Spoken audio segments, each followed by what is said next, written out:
Well, good morning again, everybody. I am Chad, for those of you that showed up late today, the pastor of this church. Today we're going to look at a story that I just think is really easy to connect with because there's so many themes in it that just when you read the story, it's like, wow, I feel those themes. I've seen those themes over the last several months in my own life. Let me just give you a few of those before we look at the story. Like, where is God? Just that question, right? Like, where is he in the midst of all this? Is he still working? Is he still active? Does he still care about me? Does he still love me? Does he still love us? Does he know what is going on? Where in the world is God in the midst of all this? Or this thing, like, do you ever feel like you're flooded by just too many things that it becomes overwhelming? Like there's just so many things. Brandon kind of said thank you about a lot of the ways that God's worked in those areas, but for many of us, I think it's just been like a flood of difficult things, whether it's fear of sickness and, it's fear of government, whether it's fear of work and job and money, and there's so many things that it seems like it's kind of all hit people at once. I really do feel like I've just been flooded by an overwhelming amount of stuff, and bad, really, even, and it makes life difficult. And we're going to see that theme here, just the idea of being overwhelmed, and then fear in general. But what's so different right now about fear for me is that I've in the last 5 or so months, I've actually feared things that are dangerous. Where, if you are part of our church, you know this about me. I'm a big worrier, but normally I worry about things that are so stupid. Like, even if you just said, like, why are you worrying about that? I'd be like, yeah, I'm kind of an idiot. I shouldn't be worrying about this. We usually worry about things that are not actual dangers, but over the last several months, like, we found plenty of real things to worry about. Maybe you found yourself worrying about stupid things less, I think, like I have, but we are worrying about real dangers, and we're going to see that in this story. And here's what's so cool about this story that hits on, so many levels and so many themes, is that in the midst of all of it, we're going to see this single question. And the question is about faith, and what it's going to do for us is it's going to call us to examine our own faith. And here's the big idea: what we are placing our faith in. Here's what I think maybe we get mixed up sometimes, in the midst, especially of life's difficulties. What can happen to us is that, not that we stop having faith, but that we begin to place our faith in the wrong things. Our faith becomes misguided. We turn our faith away from God, or maybe you've never had a faith in God, but during hard times especially, we have a tendency to then focus our faith on other things, other solutions besides God. I think we lie to ourselves often, and we either one, for Christians, we just say, oh, my faith's always in God, when really it can be in other things.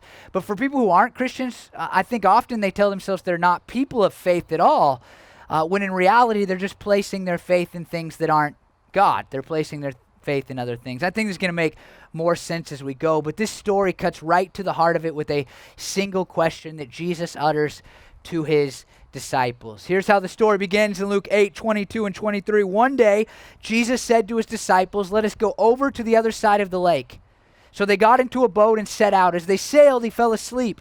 A squall came down on the lake, so that the boat was being swamped, and they were in great danger. This is where most of those themes emerge that I already mentioned, and right from the beginning, I see one that's like, oh, I get that. I think that's it's kind of difficult pill to swallow. That's weird. And it's just that Jesus is the one who suggests that they go to the other side of the lake.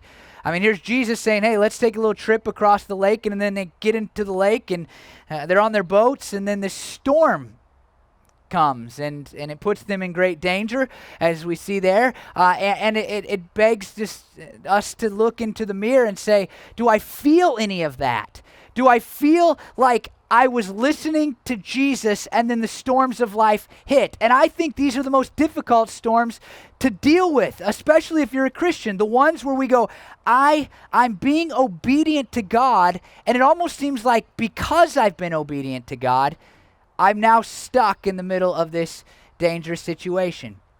For me personally, it's a little easier to deal with the storms that I create, where I do the thing I know I shouldn't do, the stupid thing, the sinful thing, and then all of a sudden I see the natural consequences.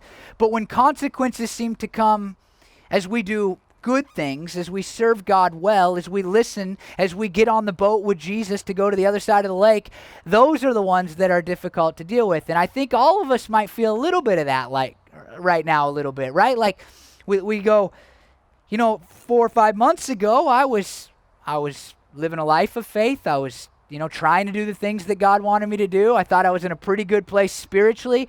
And then bam, my world was turned upside down. I was separated from the people I love. I could no longer go to church. I lost my job. I have to clean all my groceries. You just go down the list. It's like, wait, I didn't deserve this. I don't feel like I earned this. And we're dealing with that right now, just like these disciples who get on the boat because Jesus wants to go to the other side of the lake. Let me say something just so clearly. And I think we get this wrong, some of the people in our church, pretty consistently. So I just want to say it clearly. Life's problems are not always caused by something you've done. That is a clear scriptural theme. Now, sometimes life's problems are caused by things you've done, but sometimes we deal with bad things in life that are totally separate. They're not connected to anything that we have done wrong.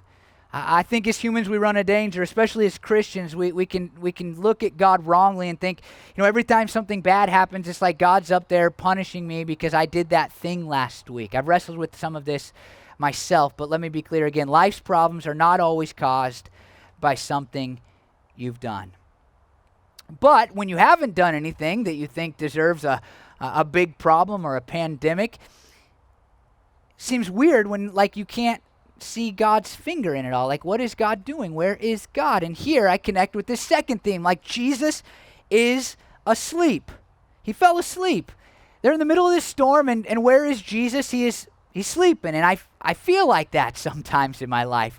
Like, you're looking up and you're like, hey God, do you see what's going on right now? Do you care about what's going on? Are you just neglecting me, or have you rejected me? Have you turned your back on me? Like, what is happening? It seems like you are asleep. I don't know why. It's how my mind works sometimes, but I think of country songs when I'm preparing sermons, and I thought of the song "Jesus Takes the Wheel." Do you know that song by Carrie Underwood? And I think a lot of us can feel at times in life like we're like, "Hey, Jesus, take the wheel," and then we're like, "Wait, he fell asleep with the wheel." Like I let you take over my life, and now it appears that you haven't done a very good job of leading my life for me or guiding me in this life.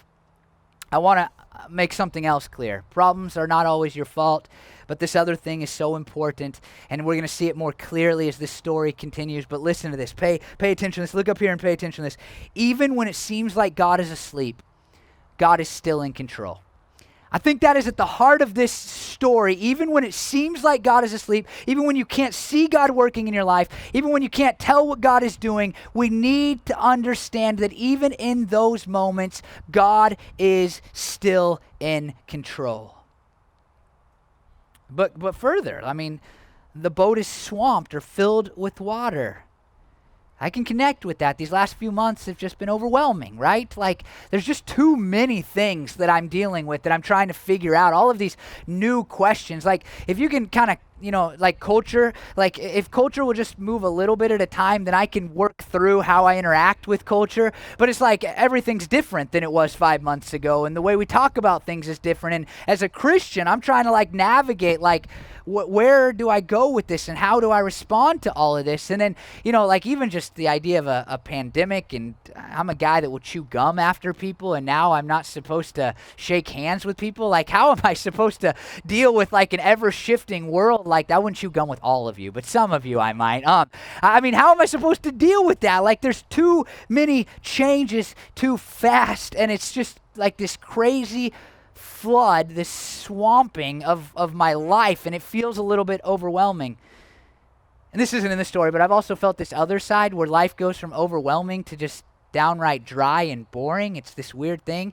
All week I was picturing the ride at the fair. Do you remember that ride that looks like a the word is slipping my mind now. It looks like a Viking ship, and it goes back and forth. And I feel like in my world right now, like the Viking ship has one side that's totally flooded with water, and the other side's in the middle of a drought, and it's way too hot and it's boring to be more specific. And that's kind of how my life's been most of the time. Last 5 months have been way overwhelming.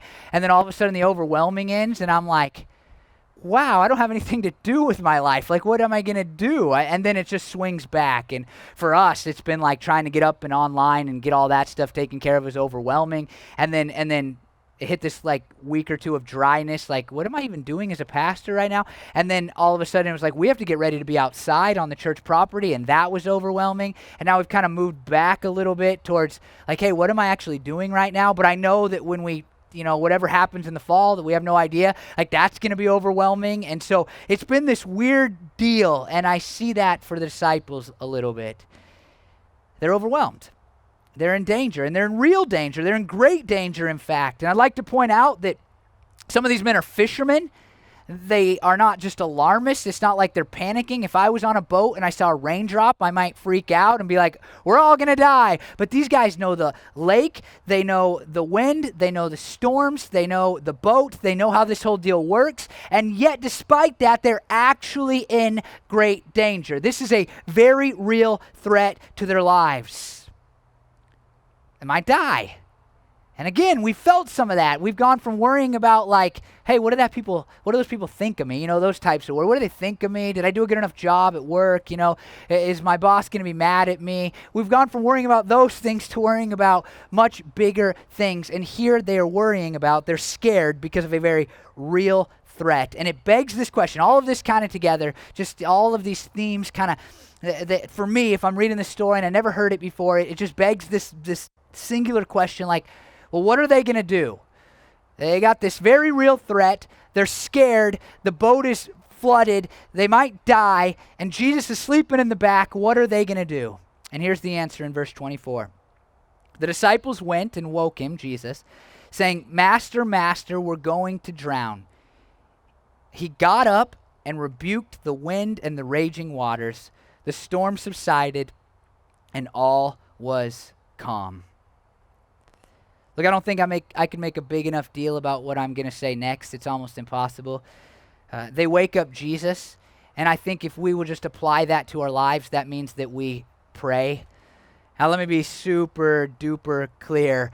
We don't believe God is sleeping, and you're going to see that in the question, I think, that Jesus asked them. I think that's at the heart of the question that Jesus asked them. But when it feels like God is asleep or that God is not doing the things that we think he needs to do, then the only logical response is to pray. It's to, if you will, and not take this metaphor too far, please don't take it too far, but it's to wake God up. There's this thing as Christians that's difficult. It's a weird tension that we have to kind of wrestle with, and that is that we believe two things. We believe that God is sovereign, he's in total control, and that he is working the world to his ends and purposes, that God is working all things for the good of those who love him, that nothing surprises him, that he does not sleep, and instead he is always in control. So we believe that fully, wholly. But we also believe that prayer somehow moves the hand, to steal a quote, moves the hand that moves the world. Prayer, God responds to prayer.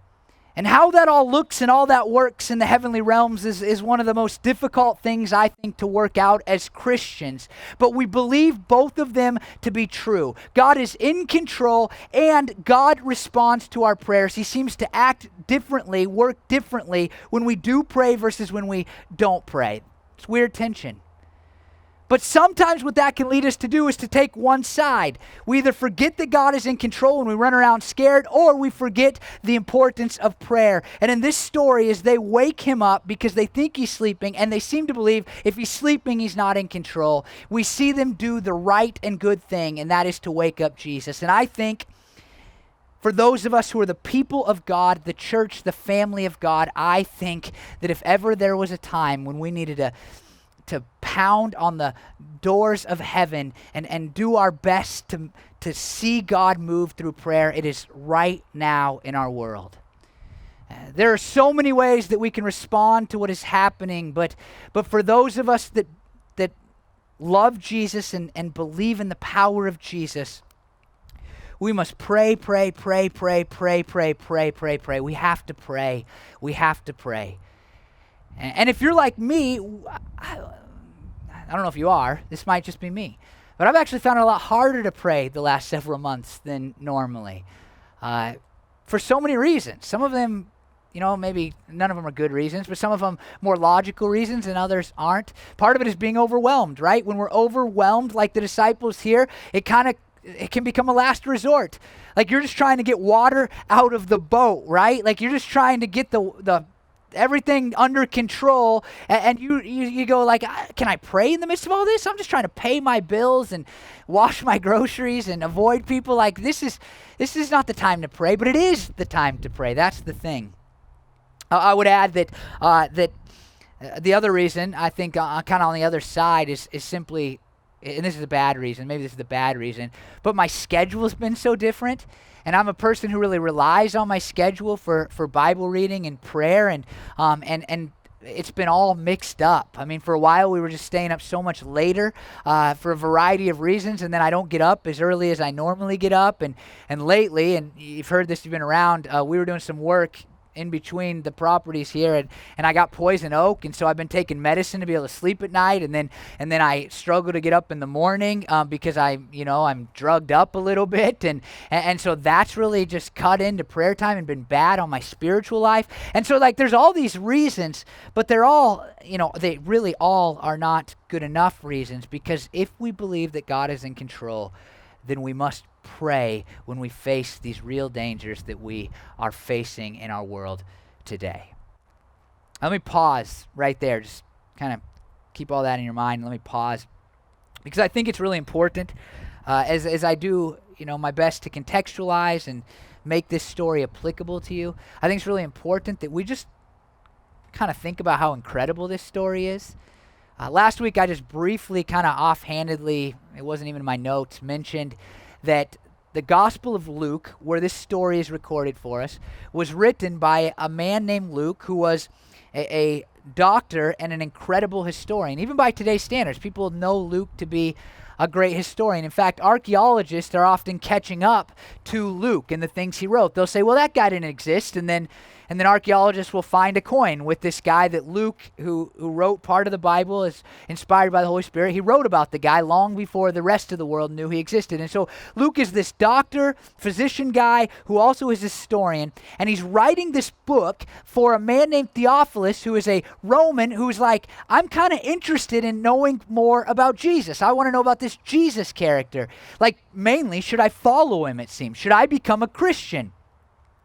So Luke finds a bunch of eyewitnesses, and he, by the power of the Holy Spirit, compiles them into this book that we call Luke, that you can find in the Bible.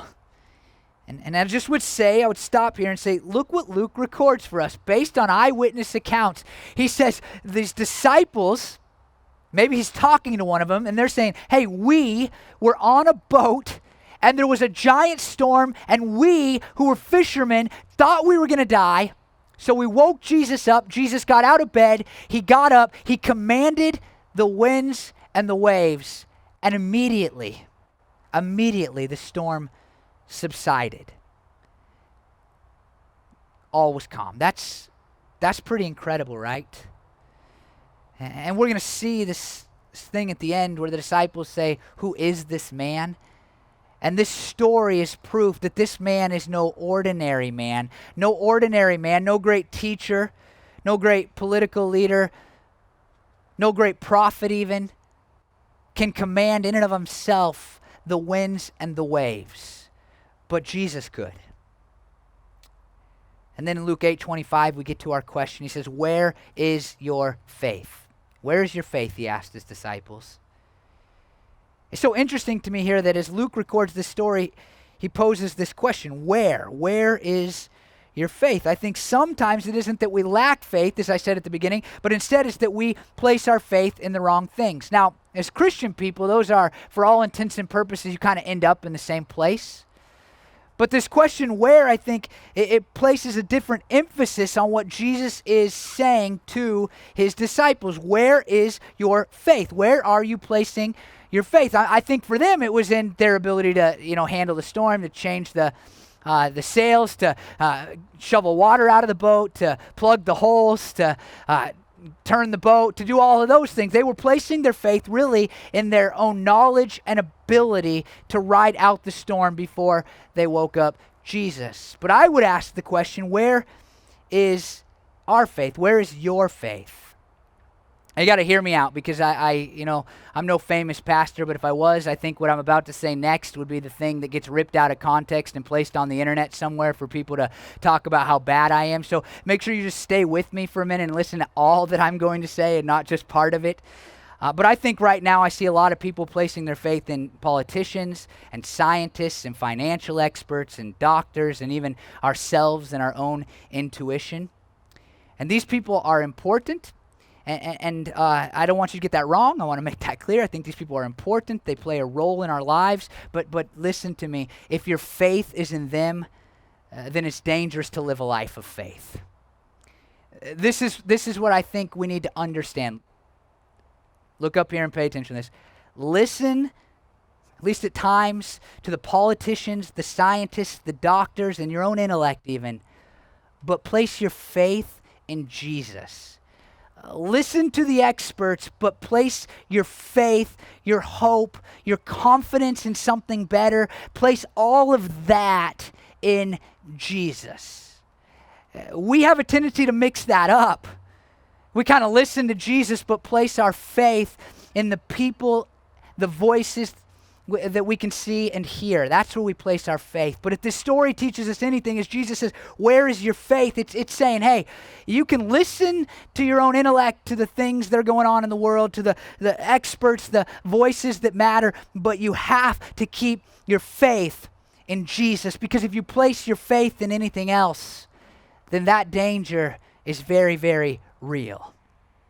The biblical illustrator says this. It's kind of a lengthy quote. Hope you'll try to pay attention. It says this, and it is as much as if he had said, you thought that I was sleeping, but was it indeed only me, or chiefly my eye that slept? Was it not your faith? You say, where is the Lord? But I say, where is your faith? It is a mistake, brethren, we are all making every day. We say the Lord sleeps, but what is it? Your faith sleeps. I begin by asking every one of you I am now addressing, where is your faith? Where is your faith? And I would ask to the people that I'm addressing this morning, here and online, I would just say, where is your faith? What are you placing your faith in? I had this professor who gave this, he always I don't know if he did it more than once, but I feel like in my head he did it more than once. He gave this stupid illustration, and now I'm going to use this stupid illustration. So apparently it was okay because I remember it all these years later. But he would say, if you're out in the ocean and you're drowning, then it doesn't matter if you place your faith in pink elephants. Kind of stupid, right? What? Why? What? You could have done better than that with your illustration.